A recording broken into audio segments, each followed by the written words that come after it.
I'm Gordon Gochenauer, the oncology practice lead here at Psyma International.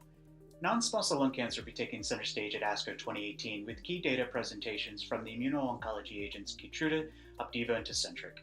When these agents were first launched in lung cancer several years ago, Opdivo had first mover advantage in second line, but much of that momentum was blunted when Opdivo monotherapy was shown not to be superior to chemotherapy in patients expressing moderate levels of the PD-L1 biomarker in CheckMate 26.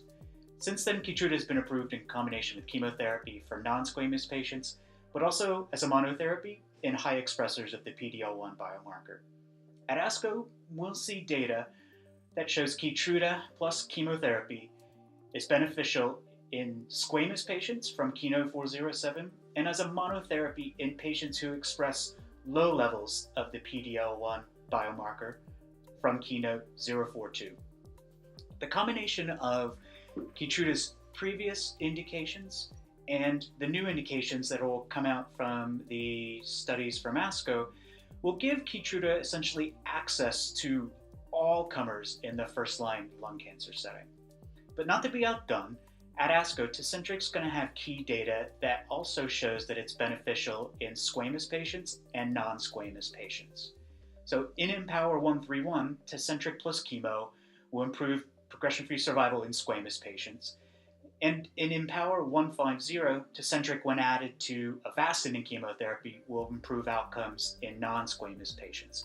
So supplemental BLAs will be filed for both of these indications, essentially giving Tecentriq the same first-line indication, or a similar first-line indication to that of Keytruda.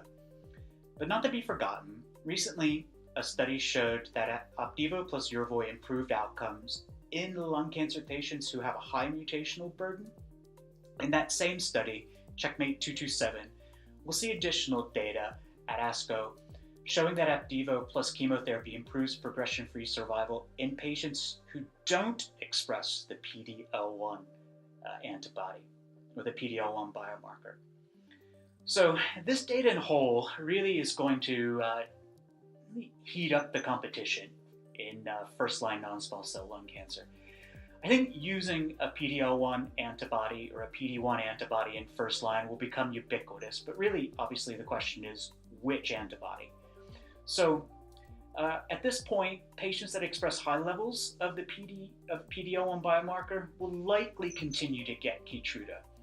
And maybe docs will be convinced that this high mutational burden biomarker that Opdivo and Yervoy may benefit could be useful going forward. But ultimately, it may be that docs go back to really just relying on squamous versus non-squamous histology to drive cancer treatment.